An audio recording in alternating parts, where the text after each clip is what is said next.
ስለ ጉደር ሐይቅ ስንቶቻችሁ ታውቃላችሁ? የትስ ይገኛል? እዚች ጋር ስንቅ ቤቴ ይዘናል። አብራችሁን ተጓዙ። እስቲ ቀዝቀዝ እንበል ብለን እዚህ ሐይቅ ዳርቻ ላይ ቁጭ ብለናል። አዳር ላይ ታዲያ አሞሮችት ይደርሳሉ። የዛን ያሸንፋቸዋል። ሳሩ በጣም ይበዛል። የተወደዳችሁ ተመልካቾቻችን እንግዲህ ወደ ገጠር ጉዞ ልናደርግ ነው። ከቤታችን ልንወጣ ነው። አብራችሁን እንድትጓዙ በአክብሮት ጋበዝናችሁ። እንግዲህ ተመልካቾቻችን ከእንጅባራ መናኸሪያ መነሻችን አድርገን ወደፊት የምንገሰግስ ነው የሚሆን። በድጋሜ አብራችሁን ቆዩ። ቪዲዮውን ስትጀምሩት ላይክ አድርጉ። እንዲሁም ለቻናሉ አዲስ ከሆናችሁ ደግሞ ሰብስክራይብ ማድረግን እንዳትረሱ። መኪናችን ይዘን እየሄድን ነው። አሁን ቴል አቪቭ ቲሊሊ ደርሰናል። እንግዲህ ቲሊሊ መናኸሪያ ደግሞ መኪናው ይቆያል ተብለናል። ወደ ባጃጅ ተራ እየሄድን ነው። በባጃጅ ነው ወደ ግሽ አባይ ሰከላ የምንሄደው ማለት ነው። እሱን ይዞ እየመጣው እያለ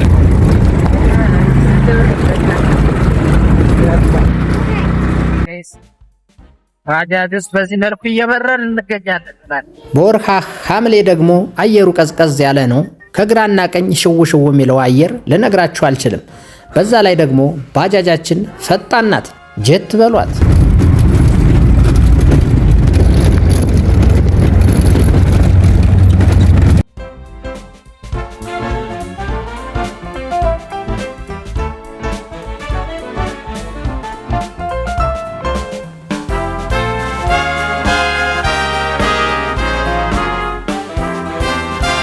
ከቲሊሊ ሰከላ ያለው መንገድ እየተሰራ ነው። ምናልባትም ከተያዘ ቀደም ያለ ቢሆንም አሁንም በስራ ላይ ነው ያለው።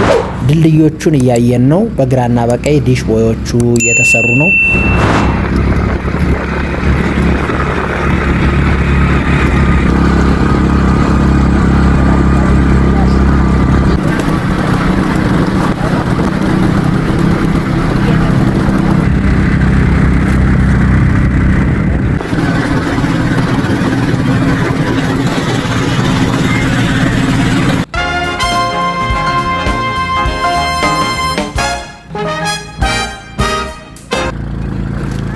የታለ ዳገቱ ነገር ናት። በጣም ነው እየሄደች ያለ። ኢቭን ዳገት መሆኑን በራሱ የረሳችሁ ነው የምትመስል ፈጣን ባጃጅ። ለማንኛውም ደርሰናል ማለት ነው። ተመልካቾች ገብተናል። እንግዲህ ግሽ አባይ ከተማ ገብተናል። አሁን ደግሞ ወደ ገጠር የምናደርገውን ጉዞ ነው የምናሳያችሁ። እስከ መጨረሻው ተከታተሉ። ሜክ ሹር ላይክ ኤንድ ሳብስክራይብ እንደምታደርጉ። ሻያችንን እንጠጣለን። እንዲሁ እንደምታዩት አምባሻችን መጥቷል። እዚህ ጋር የሆነ ነገር እየሰሩ ነው ጋይስ። መጣና አምባሻ እንደምታዩት ይሄን አምባሻ እናወራርደዋለን። ለምን ምን ሄድ ገጠር ነው በቃ ለም ያለ ገጠር ስለምንሄድ በደንብ ደልደል አድርገን በልተን ነው የምንሄደው። ዳገቱ አለ ሜዳ፣ እዛ ላይ ደግሞ ክረምት ነው ጭቃው ምኑ ስለሚኖር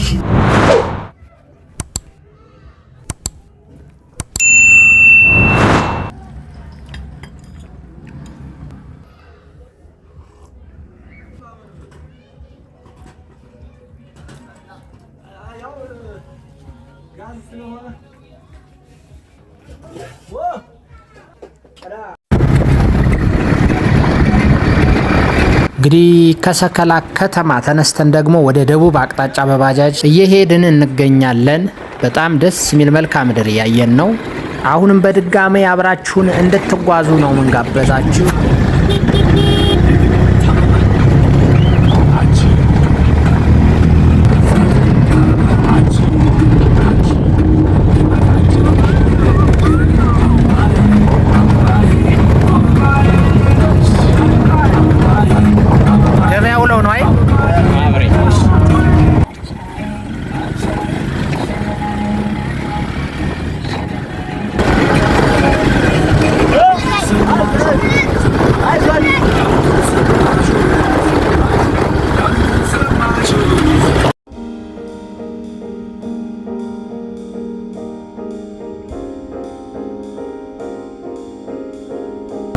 አይዞን አይዞን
ከፊት ለፊታችን ደግሞ በጣም ግዙፍ ድልድይ አለ።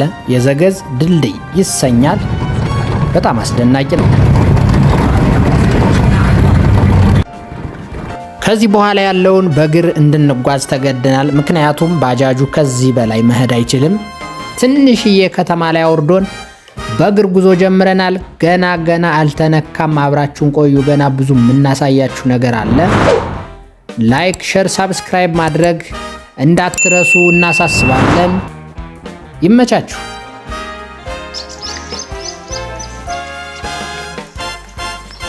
እንደምታዩት በቆሎው እንግዲህ ሐምሌ ነው ወሩ፣ ግን በጣም ትንሽ ነው። ብዙም አድጎ አይታየንም። ለማንኛውም እስቲ ወደፊት እንገስግስ።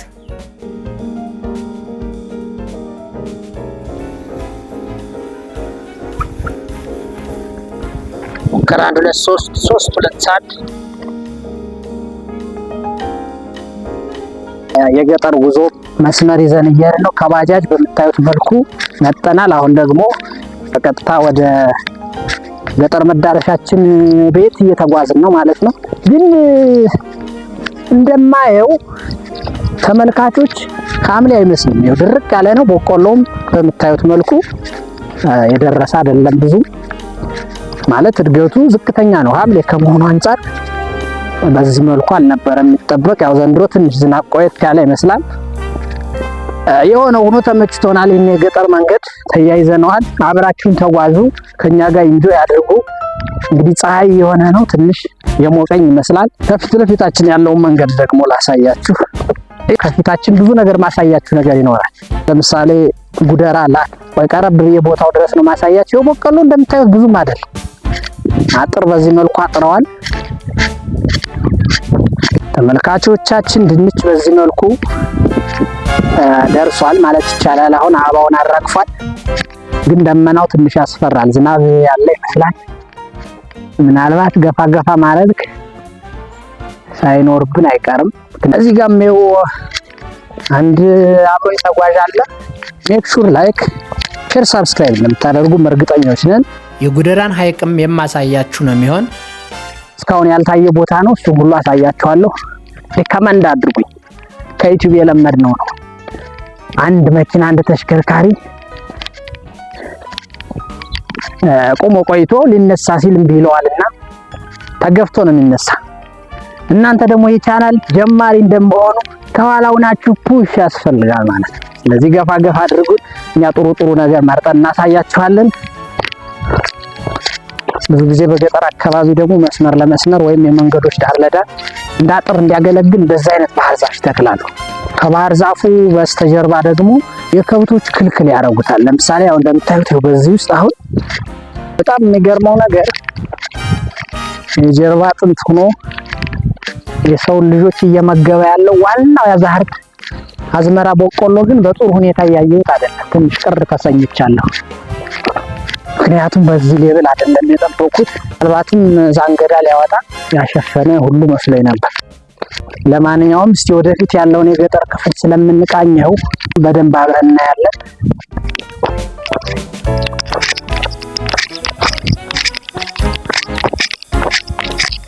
ገጠር ከሄድን በኋላ እንግዲህ ምን እንደምንሰራ ባላቅም ለእናንተ ግን ያው መረጥ እያደረኩ ማሳያችሁ ነው የሚሆን። ቆይታችሁ እንዳይለየን ነው የምናሳስባችሁ።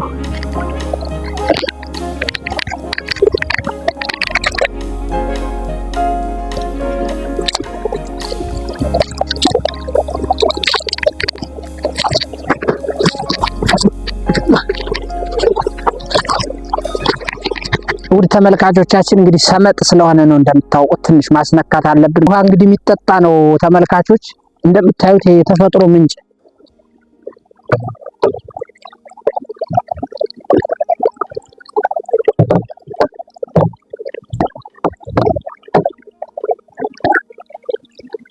እሺ መሰግናለሁ። አሁን ኖርማል አጎርሶ አልቋል ነው ወይስ ነው? ህፃናት ምናምን አያማቸውም አይደል? ስለዚህ ብዙ ሰው እዚህ አካባቢ ያለ እዚህ አካባቢ ነው የሚቀዳው ወይስ ነው አይደል? አለቅት ምናምን በቃ አሁን ምንም የሚያሰጋ ነገር የለውም። በጋ ግን አለ። በጋ ላይ የት ነው የምትቀዱ አሁን? እዚች ወደዚች ያለችዋ አልፈናት የመጣን ቅድም እሷ አትደርቅም አይደል? በጣም አሪፍ። ያያችሁት ውሃችን ጠጥተን ከዚህ ከተፈጥሮ ምንጭ ውሃ መንገዳችን ቀጥለናል። እንደምታዩት ፀሐይ ነው፣ ግን ያው ዳመናማ ነገሮች ይታያሉ። ባሻገር ምናልባት ሊዘንብ ይችላል።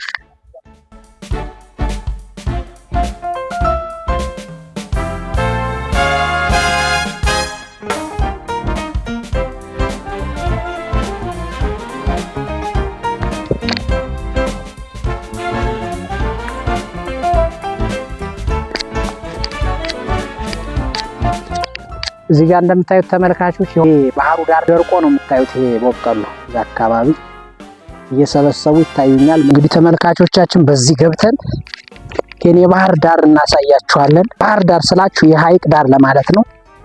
ኖርማል ባህር ዳር ከተማው እንዳይመስላችሁ።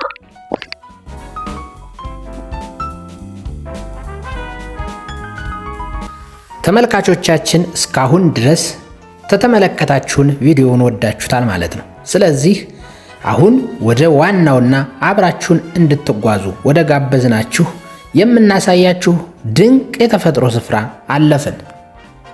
ታዲያ ቪዲዮውን ላይክ፣ ሼር፣ ሰብስክራይብ እንድታደርጉ እንዲሁ በአክብሮት ጋበዝናችሁ። አሁን ወደ ዋናው ጉዳያችን እንግባ። ይህ ድንቅ የተፈጥሮ ሐይቅ የጉደራ ሐይቅ ይሰኛል። በአማራ ክልል በምዕራብ ጎጃም ዞን ሰከላ ወረዳ አሰዋ ዘገዛ ቀበሌ ከግሽ አባይ ከተማ በስተደቡብ ደቡብ ምስራቅ 19 ኪሎ ሜትር ርቀት ገደማ የሚገኝ ውብ የተፈጥሮ ሐይቅ ነው። እስኪ እናሳያችሁ አሞሮቹን ዜማን በድጋሚ እናስታውሳችሁ። ልዩ የመገኛ ቦታው አሰዋ ዘገዛ ቀበሌ ሲሆን ከባህር ወለል በላይ 2352 ሜትር ከፍታ አለው። 140 ሄክታር ስፋትና አማካኝ 3 ሜትር ጥልቀት አለው። አሁን የዚህ ታሪኩ እንዴት መሰለ? ዙሪያውን ጨፌ ነበረው። ጨፌ በዛ በኩል አለ። አይተኸዋል አይደለ? በፊት እንመጣ ነበር ለባህሩ ወሰድ ነበር። በቃ ይባሩላ ግን አካባቢው ዙሪያው እኮ እንዲያ ነበር። እሺ ዙሪያው አንድ በዚህ ገጥ ነው የሌለው እንጂ ይሄ መሀል ላይ አውርቼው ፈጣት መሀል ላይ እሺ እስከዚያ እዛ ላይ የምትታየው አለስት ያን ያርግልሃል። ዙሪያውን ይዞራል። በዚህ በቤቶች አካባቢ የተለያዩ ጨፌዎች ማርቆ እንትን ይጥጣል አይደለ? ጥጥ እሺ እሱ ሁላ ነበር ጥጥ ማርቆ ብዙ የሚያማምሯት እና እሱ አሁን የዚህ ታሪክ አለ አይደል? መሰለ በዚህ ባህር ዛፎች መካከል ላይ ክፍት አለ አይደለ? እሺ ይሄዱ ዛሬ ግራ የሚፈልቀው ክረምት ሲሞላል በዚህ ውስጥ ነው ውስጥ ላይ ነው የሚሄድ። በጋ ግን ሲጎልልህ ራሱ እንደ ዘገዙ ወንዝ አሁን እንደ የተለያዩ ወንዞች አሉ አይደል? የሚሄዱ እንደዚህ አሁን በአሁኑ ነው የሚሄድልህ እና የዚህ ጨፌው ቄጠናው ማርቆ ገና ሄዶ ነው ያለ ዛሬ ገና ሄዶ ነው የሚፈርድ።